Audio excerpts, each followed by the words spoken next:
प्रभु का धन्यवाद हो। हम लोग आज प्रार्थना के विषय में कुछ बातें हम लोग सीखेंगे। हम लोग जानते हैं कि प्रार्थना सभी मसीही लोग इस शब्द से परिचित हैं और हम सभी लोग प्रार्थना करते हैं, सभी लोग। और मैं ये कहना चाहता हूँ कि हम जब प्रार्थना की बातें आता है तो काफ़ी लोग इस बात को तो रट दिए हैं। कौन सी बातें को? हे हमारे पिता तू जो स्वर्ग में, जो मत्ती 6 अध्याय में लिखा गया है, 9 से 13 जो अध्याय में लिखा गया है, उसी को सब लोग रट दिए हैं, मुखस्त कर दिए हैं। लेकिन मैं ये कहना चाहता हूँ, यदि हम उसका पूरा डीपली हम लोग उस बात को हम लोग स्टडी करेंगे तो बहुत सारे बातें उसमें लिखा गया है। लेकिन मेरे कहने का मतलब ये, मैं आपसे कुछ इसके बारे में कोई डिस्कशन करना नहीं चाहता, लेकिन मैं ये कम समय में ये बात आपको बताना चाहता हूँ कि हम लोग जो प्रार्थना करते हैं, जो हमको पहले से सिखाया गया है, हमको पहले से सिखाया गया है कि प्रार्थना का मतलब क्या है? मांगना, परमेश्वर से मांगे। हम लोग क्या कहते हैं? बच्चे लोग आओ प्रार्थना करें, बच्चे लोग को बैठा के या अपने कलीसिया को बैठा के, अपने प्रियजनों को जब बैठा के जब एक प्रार्थना का शब्द, इस शब्द को उच्चारण करते हैं तो इसमें वो बात को ज्यादा दिखाई देता है। कौन सी बात है? कि हम लोग मांगे, मांगना। मेरे कहने का मतलब कि मैं आपको यही बात को आपको समझा रहा हूं।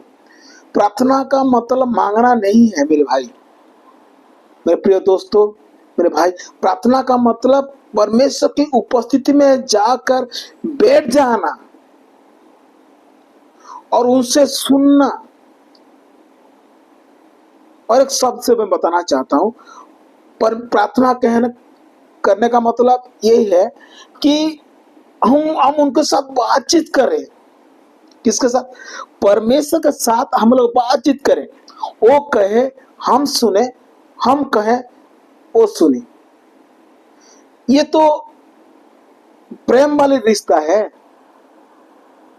परमेश्वर के साथ जो हमारा रिश्ता है, प्रेम वाली रिश्ता है।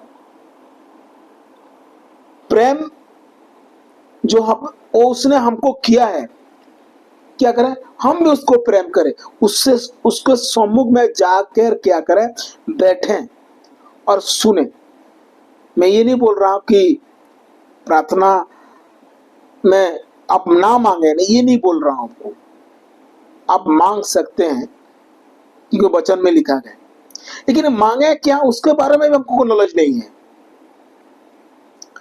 क्या मांगे उसके बारे में हमको नॉलेज नहीं है। वो कौन देगा नॉलेज? पवित्र आत्मा देंगे नॉलेज। कौन सा प्रार्थना करना है, कौन सा सब्जेक्ट पकड़ना है, स्तुति करना है कि उसकी महिमा करना है, कि उसको जय जयकार करना है, कि अपना पाप स्वीकार करना है, कि कौन से विषय यदि बोल रहे हैं इस चीज को मांगो, उस चीज को मांगना है। और पवित्र आत्मा सहायता करते हैं। मैं ये कहना चाहता हूं फिर से कि हम लोग पवित्र आत्मा से सुन कर उनके जब उसके चरणों में जाएंगे, बैठेंगे, तो तब वो कहेंगे।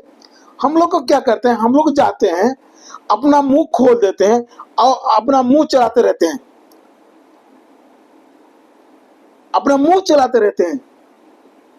लेकिन हम परमेश्वर के सम्मुख में जब जाते हैं, उनसे सुने और सुनकर प्रार्थना करना चाहिए। मैं और एक बात बताना चाहता हूं कि प्रार्थना कितना समय तक करना चाहिए।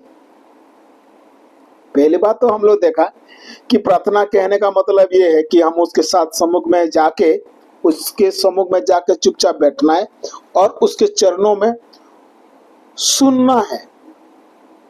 सुनकर प्रार्थना करना है।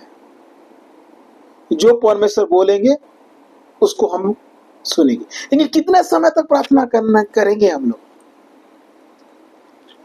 मैं ये कहना चाहता हूं आपसे, जो मैंने सीखा हूं, प्रार्थना का कोई समय नहीं है। हम लोग सोचते हैं 1 घंटा करें, 2 घंटा करें, 3 घंटा करें, 5 घंटा करें। नहीं मेरे दोस्त, 5 घंटा नहीं, प्रार्थना निरंतर करना चाहिए।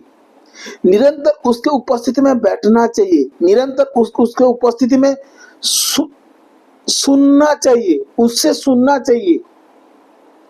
जब आप उससे सुनेंगे, उस अनुसार क्या करेंगे? हम लोग प्रार्थना करेंगे। तो हम क्या करें? निरंतर उससे सुने और परमेश्वर जो बोलते हैं उसको पकड़ें, और तब हमारा जीवन क्या हो जाएगा? प्रार्थना जीवन काटने के लिए मैं आपको नहीं बोल रहा हूं। प्रार्थना जीवन करने से कोई लाभ नहीं है। हमारा जीवन ही प्रार्थना हो जाना चाहिए।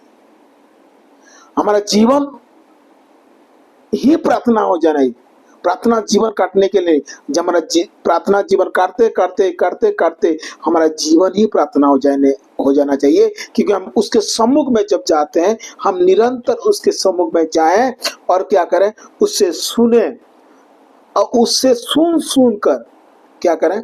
हम लोग अपना मुंह खुले, अपने बातों को उसके सम्मुख में प्रेजेंट करें। लेकिन हमारा सोच में क्या है, विचार में पहले से क्या भरा हुआ है कि हम लोग जब परमेश्वर के सम्मुख में जाते हैं, प्रार्थना करते हैं, तो क्या होता है? मांगना। मैं मांगने के लिए नहीं, मना नहीं कर रहा हूं, क्योंकि वचन में लिखा गया है कि मांगो तो तुम्हें दिया जाएगा। मांगना चाहिए, लेकिन कौन सा चीज मांगना चाहिए, कब मांगना चाहिए, इसके बारे में हमको कोई ज्ञान नहीं है।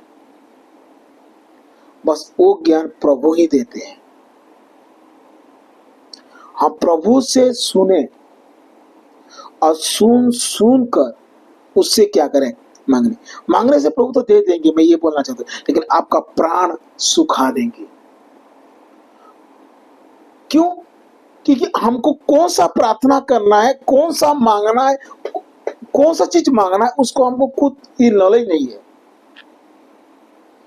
मैं ये कहना चाहता हूं कि कम समय में यहाँ पे मैं बंद करना चाहता हूं। हमको निरंतर प्रार्थना करना है। परमेश्वर के सम्मुख में जाके 1 मिनट भी ढीला नहीं रहना चाहिए।